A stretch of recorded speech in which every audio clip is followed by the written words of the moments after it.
having films like this going out under the banner of PlayStation Productions, a subsidiary here of Sony, is an important strategic role for Sony to be competitive in the home without having to cannibalize any of its theatrical prospects. Guys, I completely agree with you. It makes perfect sense for this to be a franchise. Sony is now in the Tom Holland business, and as we're seeing with 2 films in the top 3 this weekend, the Tom Holland business is a pretty good business to be in right now.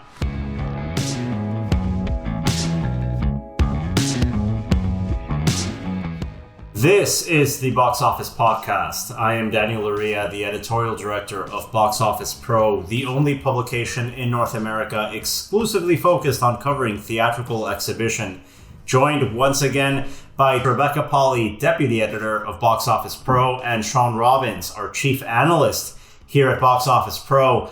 Another busy weekend at the box office with a special overperformer, Uncharted, opening to over $40 million here in North America. We'll be going into detail on that shortly. But to start off, Shawn, Rebecca, it was a holiday weekend here in the United States, President's Day weekend. Did you guys get to catch anything at the movies? Yeah, this was, for me, I think the first time in a very long time I was actually able to go see 2 movies in a theater within a few days of each other. So we finally caught up on Belfast, which absolutely adored and loved, and am now hardcore rooting for it at the Oscars, among other movies. And then also Dog, which also really loved, and not going to talk about how emotional that movie can be for anybody who loves animals, but it is well worth the watch. And I would say the same for Belfast. I get teary-eyed whenever I see Channing Tatum on screen. That's how emotional I would get. He's honestly a big part of it, too. I mean, he does a great job in that movie. I mean, Shawn, whereas you saw Oscar frontrunner Belfast, I got out to see the immersive seating version of Roland Emmerich's Moonfall. Oh, snap! Which brand of immersive seating did you get to experience it in? That was 4DX at the Regal in Times Square. And, it was actually the last movie I saw in 4DX was Geostorm. So I think I've hit upon my perfect kind of intersection. For me, disaster movies are the best genre to see in 4DX. I had a really good time with it, honestly. Those disaster movies seem so fun to watch with an immersive experience like motion seating. Yeah, I'm looking forward to my next immersive seating trip to the movies. Horror is another genre that I enjoy seeing in that format. But before we get too deep into our future movie watching plans, let's start off with a quick recap of some earnings reports, Rebecca, that we got over last week. We have Cineplex, the leading circuit over in Canada, reporting its Q4 figures. Yeah, and I think as regards Cineplex, there's no need to beat the dead horse that we've spoken about for weeks on this podcast that everyone's aware of, notably the pretty dire negative situation that occurred in Canada over the last few weeks of 2021 with the surge in Omicron, leading to key markets in Canada having to shut down their cinemas right as Spider-Man No Way Home was coming out. So we don't need to belabor that point. I'm going to focus here on the positive that came out from this Cineplex earnings report, namely that even with those closures, Q4 2021 did prove the highest earning quarter for Cineplex since the onset of the pandemic, despite closures in key markets. Taking the year of 2021 as a whole, box office revenues were just shy of 80% higher than they were in 2020. And if you just look at the final quarter of the year, Cineplex earnings were just around 70% of what they were in 2019, pre-pandemic. Oh, really? So it was actually quite close, even despite those closures. You have to think closures. Spider-Man probably played a big role. Of course, you have Venom there in the month of October. But those closures really, I think, stood in the way of having an important benchmark. But it does speak to some very positive momentum here. And the second largest circuit in Canada, Landmark Cinemas, actually owned by Kinepolis, the Belgian-based multinational circuit. They actually reported their annual earnings for the whole global circuit. Kinepolis actually receiving 17.2 million visitors in 2021. That's a 42% increase compared to 2020 in admissions. When it comes to revenue, concession sales helped here, a 51% revenue bump in 21 over 2020. We're still a little bit off of those pre-pandemic figures, like you mentioned with Cineplex in Canada, Rebecca, with the Kinepolis circuit across all its territories down 33.7% in the second half of 2021 when compared to the same period in 2019. We're still around 33% behind that pre-pandemic pace. So a big circuit present in a lot of countries like Kinepolis, they're still down about a third of what they were in 2019. Still not where we want to be, but an important step forward. Is something that Ellis Jacobs spoke of in this quarterly earnings report from Cineplex, and something I would imagine the leadership at Kinepolis also believes in, is that, yes, numbers are not where we would hope they would be right now. That's because of the Omicron surge. But barring another surge in the COVID pandemic, we're really slated to have a solid year with a lot of great films coming up that should be able to draw audiences in. To that end, though, Shawn, we have seen some shifts in release date over the next coming months. Nothing hugely awful. So yeah, thankfully we didn't have any major changes this week. It's more of a pre-spring cleaning, I think, particularly on Sony and STX's end. From Sony, we saw the sci-fi film starring Adam Driver called 65, delayed a full year from April 29th of this year to April 14th of next year. Also, Sony moved the Whitney Houston biopic, I Want to Dance with Somebody, by 2 days, essentially from December 23rd to December 21st later this year. Certainly positioned, I think, for award season and for the holiday season crowd. And then also their comedy Oh Hell No, which was originally slated to come out this summer, is now off the schedule for now. Also saw STX take off one of its upcoming titles, Guy Ritchie's Operation Fortune, which was slated to open March 18th. It's now undated, and they have also sold The Contractor to Paramount and Showtime, which had been dated for April 1st. I don't think we have any confirmation on what Paramount plans to do with that, but it is still assumed to be a hybrid release that includes theatrical and a streaming launch. Those are some curious changes when they relate to the mid-range titles that you mentioned, Shawn. Oh Hell No, a comedy, the Guy Ritchie movie, and The Contractor from STX, both mid-range titles. These are movies that we've been seeing a little bit less in movie theaters. A bit of a concern here is we have this model where we have huge movies that are coming out every 6 to 8 weeks, like Spider-Man, like the Batman. But in the interim, it's been a little bit rough going. How do you think this plays into the coming months? Yeah, essentially it extends this in-between period of a lot of releases late last fall and holiday leading up to this current summer. And there had been some hopes that the Batman would really be the official kickstart to a strong spring. I think it still will be, but March will still be very slow. April still looks pretty packed. We have Sonic and we have the Fantastic Beasts sequel. Also, The Lost City with Channing Tatum and Sandra Bullock opens in late March. That could be a fair player. So really, all of this to me looks like the summer schedule is still so packed that I don't think there's too much to worry about. It's just studios really kind of giving themselves extra wiggle room to me to get into that deep spring part of the calendar. Yeah, with this off-kilter blend, I would say, of major releases and not so much on these high-profile mid-range releases, holdovers are going to be increasingly important to the health of the cinema industry. And conveniently enough, holdovers are all that we're looking for at the box office this coming week, with Uncharted and Dog both entering their second weekends. Shawn, what can you expect from the second weekends of these films based on how they performed on their debut frames? Yeah, I think the interesting part to me is that audience reception has been very different on Uncharted than it was for critics. If we look at the Rotten Tomatoes scores, the critics were at 40%, audiences are at 90%. I think that bodes well, especially with the Batman coming around the corner, because that's really going to cut into its audience and its premium format footprint. So I think we look at historically video game movies, they have a big fan base usually, which kind of translates to a sharper drop than, a typical film would in the second weekend. And we combine that with the fact that it was a holiday frame on its opening. So not to downplay the success of that opening, it certainly well exceeded expectations, but I do think there will be some kind of initial, I wouldn't quite call it a sharp drop off, but certainly one that will be felt. I think with Dog, that's in a little bit of a different situation because it's not based on an IP. It's certainly going to be one of those, I think, word-of-mouth driven movies. It won't really have any direct competition for a while, but also it will be coming off the holiday frame when a lot of families turned out. And I think especially military families were a big part of that film's overperformance as well.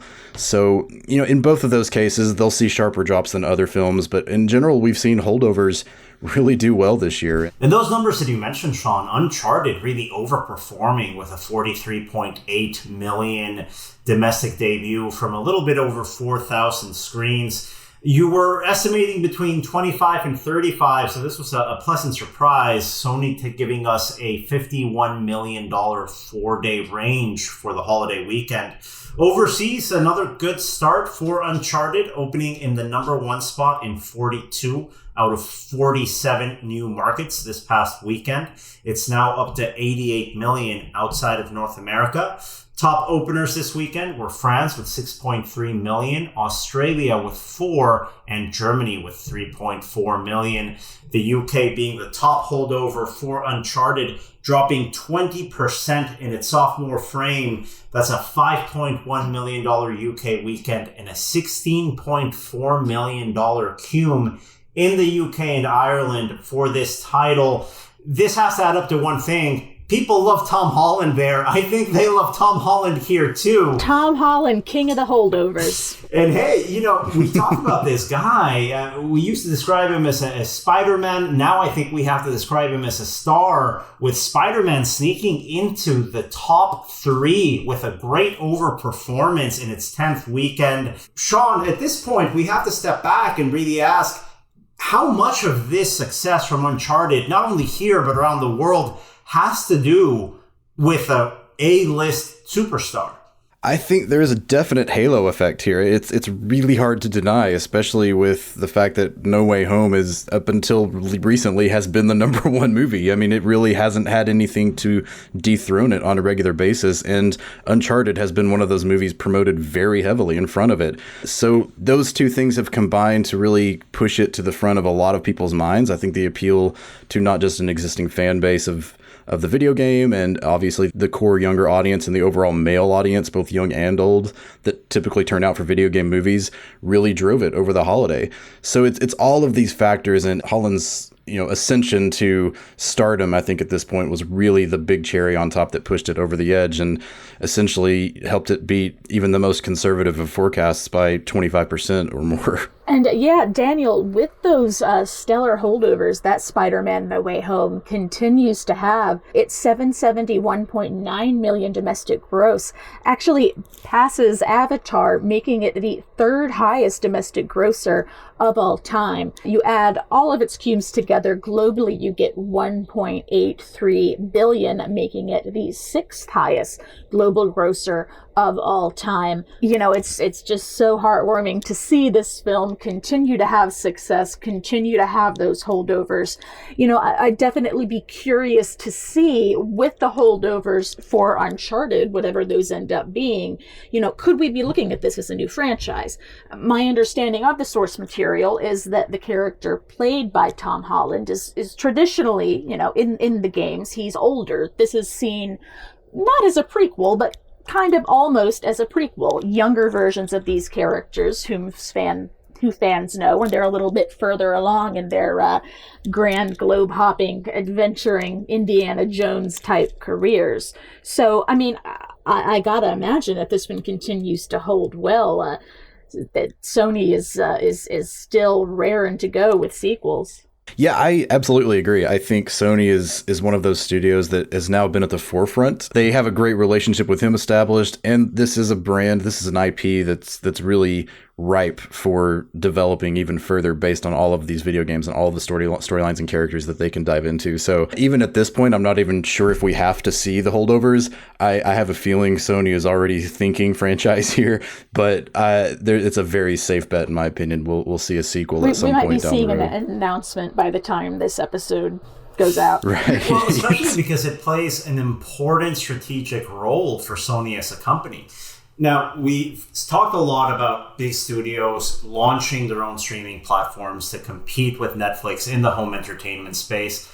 Sony doesn't have a streaming platform, but they are one of the global leaders in home entertainment, period, with their PlayStation platforms in the video game world. Having films like this going out under the banner of PlayStation Productions, a subsidiary here of Sony, is an important strategic role for Sony to be competitive in the home without having to cannibalize any of its theatrical prospects. Guys, I completely agree with you. It makes perfect sense for this to be a franchise. Sony is now in the Tom Holland business, and as we're seeing with 2 films in the top 3 this weekend, the Tom Holland business is a pretty good business to be in right now. And, if we're talking stars who have a history in dance, who come from the world of dance, as Tom Holland does, of course, then you also have Channing Tatum. I never really associated the two together in that way, but they are both dancers turned actors. That Channing Tatum effect continues to be strong, with Dog debuting to 14.9 million domestic over the 3-day weekend on around 3,600 screens. The audience is majority female, 54%. We love us some Channing Tatum. 73% of the opening weekend audience was over 25 years of age, 53% over 35, 37% over 45 of age, 37% over 45 years of age. But it's fantastic to see these older audiences, as you mentioned, Rebecca. When was the last time we said that a movie opened and 3/4 of its audience was over 25 years of age? That's a great stat. Shawn, what are your initial takeaways from this film that made most of its money outside of the LA, New York hub that we usually talk about when it comes to box office? Yeah, this is, potentially one of those movies we'll look back on and see as a turning point, because we're just 1 week off of talking about Death on the Nile, opening close to expectations, quote unquote, but those expectations were way off of the prior film. And that was a movie driven by adult female audiences. Same for West Side Story 2 months ago. For Channing Tatum and a Dog movie, literally, to come out and do this, be driven by women over 35, essentially, that's a great sign as we go into the spring. And we look forward to movies like the Downton Abbey sequel in May, other titles like Elvis in the summer. These are the movies that will maybe court some of those audiences. Now, I think Dog also benefited from some of that family appeal and Tatum's comedic chops from the Jump Street and Magic Mike films, some military family audience. But overall, just to see these numbers from that audience segment is really, really encouraging. And those 2 films, Dog and Uncharted, are going to really be leading the market with no significant new opener coming out. We do have the limited release of Cyrano. That's going to be more of a specialty play, one that starts a slow expansion in the coming weeks. I have to interject here, Daniel. I have to urge anyone listening to this podcast to see Cyrano. It is really good, and I worry about it getting buried, but it is an excellent film. An excellent film. I'm gonna be the advocate here for this one. I'm telling you, I already have my tickets. It's a movie date with my wife. You've got the National doing the music. We're in. We're huge fans of that band, and the movie looks good. We're excited to see that. Also on limited release here, guys, not really coming out, but I think for many people, really being the first time they can see this movie in a theater, is Coda from Apple. Fresh off of its Best Picture Academy Award nomination, this movie broke the Sundance sales records last year, but Apple completely forgot about it when it came to its initial theatrical run in August. The streamer is now re-releasing the film in theaters this weekend for free with open captions at select cinemas around the country. My big question here is, it sounds like a great press release. I'm not sure what that theatrical re-release is going to look like. Shawn, do you have any indications of what's going to happen with this title? Not a significant number. I think this is one of those weekends we essentially have 4 movies. We have Coda, we have Cyrano, and then we also have the Studio 666 from the Foo Fighters and the Godfather 50th anniversary movie in Dolby. These are 4 movies that are essentially taking advantage of that last weekend when no major openers come out. I could see them all vying for a spot in the top 10, and 2 or 3 may sneak in there. But I think these are the types of films we're still really kind of trying to learn how they play out in this new pandemic era of moviegoing. And unfortunately, we won't be getting any indication of the performance of Coda since it is being distributed by Apple. one of the players that doesn't provide any insights as to how these films perform theatrically. For that matter, they don't really provide any insights on how they perform at home either. But it's an important film. It's looking to sneak into the cultural conversation. Let's see how Apple handles its first Best Picture nominee here in theaters. Looking forward beyond this weekend, guys, of course, we've got the release on March 4th of The Batman from Warner Brothers, the next big movie that I think a lot of us are looking forward to talking about. That's a tease for everyone listening. Tune in next week when we will all be coming back and giving you the latest details and forecasts of the Batman's opening weekend. Until then, Rebecca, Shawn, thanks so much once again for joining us here on the Box Office Podcast. And for everyone listening at home, thanks once again for listening. The Box Office Podcast is released every Thursday and available on any major podcast platform. The show is produced by Box Office Pro in collaboration with the Box Office Company and Record Edit Podcast. On behalf of Rebecca, Shawn, and myself, thanks for listening, and we will catch you again next week.